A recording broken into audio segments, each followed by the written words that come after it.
ತಾಯಿಯನ್ನ ಕಳ್ಕೊಂಡಿದ್ದಾನೆ, ಮಲತಾಯಿಯ ಧೋರಣೆಯೊಳಗ ಬೆಳಿತಿದ್ದಾನೆ. ಆ ಮಗುವಿಗೆ ಕಣ್ಣಿನೊಳಗ ಪೊರಿ ಅಂತ ಬರ್ತಿತ್ತು ಆಗಿನ ಕಾಲದೊಳಗ.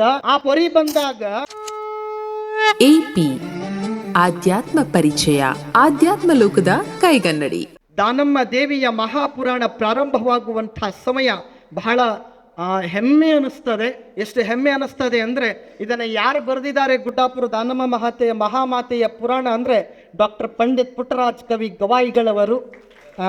ಬಹುಶಃ ಕಣ್ಣು ಕಾಣದೇ ಇರುವಂಥ ವ್ಯಕ್ತಿ, ಸಾವಿರಾರು ಪುಸ್ತಕಗಳನ್ನು ಬರೆದಿದ್ದಾರೆ. ಕಣ್ಣು ಕಾಣುವಂಥ ನಾವು ಎಡವಿ ಬೀಳಾಕತ್ತೀವಿ. ಕಣ್ಣು ಕಾಣದೇ ಇರುವಂಥವ್ರು ಸಾವಿರ ಪುಸ್ತಕಗಳನ್ನು ಬರೆದವರು, ಕಣ್ಣು ಕಾಣುವಂಥವ್ರು ನಾವು ಎಡವಿ ಬೀಳಾಕತ್ತೀವಿ. ಆಗತಾನೆ ಹುಟ್ಟಿದ ಮಗು 4-5 ವರ್ಷ ಆಗಿದೆ. 4-5 ವರ್ಷ ಆಗಿದೆ. ತಾಯಿಯನ್ನು ಕಳ್ಕೊಂಡಿದ್ದಾನೆ, ಮನೆಯೊಳಗ ಮೂಲಾಗಿದ್ದಾನೆ, ಮಲತಾಯಿಯ ಧೋರಣೆಯೊಳಗ ಬೆಳಿತಿದ್ದಾನೆ. ಆ ಮಗುವಿಗೆ ಕಣ್ಣಿನೊಳಗ ಪೊರಿ ಅಂತ ಬರ್ತಿತ್ತು ಆಗಿನ ಕಾಲದೊಳಗ. ಆ ಪೊರಿ ಬಂದಾಗ ಪಕ್ಕದ ಮನೆಯವರಿಗೆ ಹೋಗಿ ಕೇಳ್ತಾಳೆ ಈ ತಾಯಿ, ಕಣ್ಣಿಗೆ ಮಗನಿಗೆ ಪೊರಿ ಬಂದಾವ, ಏನು ಮಾಡಬೇಕು ತಿಳಿಯಲಾಗ್ಯದ ಅಂದಾಗ ಪಕ್ಕದ ಮನೆಯವಳು ಹೇಳ್ತಾಳ, ನಾಯಿಯ ಮೈಯೊಳಗ ತೊನಸಿ ಹುಳ ಅಂತಿರ್ತಾವ. ನಾಯಿಯ ಮೈಯೊಳಗ ತೊನಸಿ ಹುಳ ಅಂತ ಇರ್ತಾವ. ಆ ತೊನಸಿಯ ಹುಳವನ್ನು ತೊಗೊಂಡು ಬಂದು ಕಣ್ಣಾಗ ಬಿಡು, ಪೊರಿ ತಿಂದ ಬರ್ತಾವ ಅಂತ ಪಕ್ಕದ ಮನೆಯವರು ಹೇಳಿದ ಮಾತನ್ನು ಕೇಳಿ ತಾಯಿ ತೊಗೊಂಡು ಬಂದ್ಲು ತೊಲಸಿ ಹುಳನ. ಮಲಗಿರುವಂಥ ಮಗುವಿನ ಕಣ್ಣಾಗ ಬಿಡ್ತಾಳ.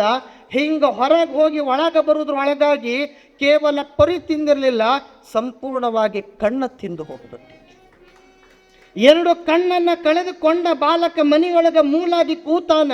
ಹೊರಗಡೆ ಓರ್ವ ಜಂಗಮ ಭಿಕ್ಷುಕ ಬಂದು ಭಿಕ್ಷಾಂದೇಹಿ ಅಂತ ಕೇಳಿದ.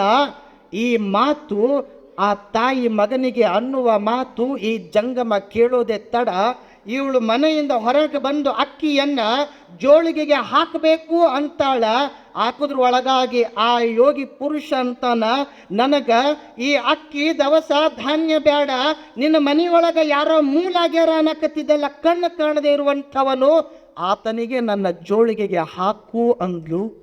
ಆಗ ತಾಯಿ ಅಂತಾಳ, ನನ್ನ ಮನೆಗೆ ಮೂಲಾಗಿದ್ದು ನೀನು ಹೊತ್ಕೊಂಡು ಹೋಗಿ ನೀನೇ ಭಿಕ್ಷಾ ಬೇಡ ಊಟ ಮಾಡೋ ಪುಣ್ಯಾತ್ಮ, ನೀ ಯಾಕೆ ಮೂಲ ಮಾಡ್ಕೋತಿ ಅಂದಾಗ ಸ್ವಾಮಿಗಳು ಹೇಳ್ತಾರ, ನನಗೆ ಅಂಥವರೇ ಬೇಕು ಅಂತ ಹೇಳಿ ಪ್ರತಿಜ್ಞೆಯನ್ನು ಮಾಡಿ ಅವಳು ಕೊಡುವ ಭಿಕ್ಷೆಯನ್ನು ಬಿಟ್ಟು ಆ ಮಗುವನ್ನು ಜೋಳಿಗೆಗೆ ಹಾಕಿಸ್ಕೊಂಡು ಬರ್ತಾರೆ.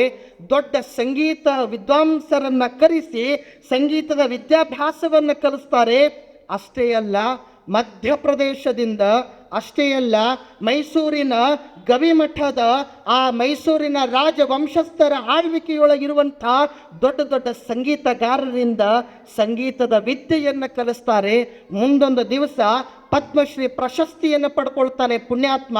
ಸಾವಿರಾರು ಪುಸ್ತಕಗಳನ್ನು ಬರೀತಾನೆ ಪುಣ್ಯಾತ್ಮ. ಅಷ್ಟೇ ಅಲ್ಲ, ತ್ರಿಭಾಷಾ ಕವಿ ಅನ್ನಿಸ್ಕೊಳ್ತಾನೆ ಪುಣ್ಯಾತ್ಮ. ಕನ್ನಡ, ಸಂಸ್ಕೃತ, ಹಿಂದಿಯೊಳಗೆ 100 ಗ್ರಂಥಗಳನ್ನು ಬರೆದಿರುವಂಥ ಪುಣ್ಯಾತ್ಮ. ಇವತ್ತಿಬ್ಬರು ಕಲಾವಿದರನ್ನು ತಾವೆಲ್ಲ ಗಮನಿಸ್ತಿದ್ದೀರಿ ಅಂತಂದರೆ ಇದಕ್ಕೆ ನಿಜವಾದ ಪ್ರೇರೇಪಣೆ ಯಾರಾದರೂ ಇದ್ದರೆ ಇವತ್ತು ಗದಗಿನ ಭಾಗಕ್ಕೆ ಹೋದ್ರೆ ಸಾಕು, ಡಾಕ್ಟರ್ ಪಂಡಿತ್ ಪುಟ್ಟರಾಜ ಕವಿ ಗವಾಯಿಗಳಾಗಿ ಅವರ ನಿರ್ಮಾಣ ಆಗ್ತಾರಂದರೆ ಇದು ಅಲ್ವೇನ್ರಿ ಸಾಧನೆ ಅಂದರೆ, ಇದು ಅಲ್ವೇನ್ರಿ ಬದುಕು ಅಂದರೆ, ಇದು ಅಲ್ವೇನ್ರಿ ಜೀವನ ಅಂದರೆ. ನಮ್ಮ ಹಣೆ ಬರಕ ಇನ್ನೂ ಅತ್ತಿ ಹಂಗಂದು ಸೊಸಿ ಹಿಂಗಂದು ಮಗ ಏನ್ರಿ ಬದುಕು ಮಾಡೋದದೆ? ಇದನ್ನ ಬದುಕು. ನಮ್ಮ ಬದುಕು ಹೇಗಾಗಬೇಕು ಅನ್ನುವಂಥದ್ದನ್ನು ನಾಳೆಯಿಂದ ಮತ್ತೆ ಪ್ರಾರಂಭ ಮಾಡೋಣ. ಇಂಥ ಮಹಾಮಾತೆ ಗುಡ್ಡಾಪುರ ದಾನಮ್ಮ ದೇವಿ ಕಲ್ಯಾಣ ನಾಡಿಗೆ ಹೋಗಿ ಲಿಂಗಂಬಳಾದ ಇವಳು ದಾನಮ್ಮಳಾಗಿ ಹೇಗೆ ಪರಿವರ್ತನೆ ಆಗ್ತಾಳೆ ಅನ್ನುವಂಥ ವಿಚಾರ ಕೇಳೋಣ ಅನ್ನುವಂಥ ಮಾತನ್ನು ತಿಳಿಸಿ 2 ಮಾತಿಗೆ ವಿರಾಮ ನೀಡ್ತೇನೆ. ಜೈ ಗುರು ಬಸವೇಶ್. ವಿಡಿಯೋ ವೀಕ್ಷಿಸಿದ್ದಕ್ಕಾಗಿ ಧನ್ಯವಾದಗಳು. ಇಂಥ ಇನ್ನಷ್ಟು ವಿಡಿಯೋಗಳಿಗಾಗಿ ಎಪಿ ಆಧ್ಯಾತ್ಮ ಪರಿಚಯ ಯೂಟ್ಯೂಬ್ ಚಾನೆಲ್ ಅನ್ನು ಸಬ್ಸ್ಕ್ರೈಬ್ ಮಾಡಿ, ಬೆಲ್ ಐಕಾನ್ ಒತ್ತಿ. ಈ ವಿಡಿಯೋ ನಿಮಗೆ ಇಷ್ಟ ಆಗಿದ್ರೆ ದಯವಿಟ್ಟು ಲೈಕ್ ಮಾಡಿ, ನಿಮ್ಮ ಅನಿಸಿಕೆ ಅಭಿಪ್ರಾಯಗಳನ್ನ ಕಮೆಂಟ್ ಮೂಲಕ ತಿಳಿಸಿ.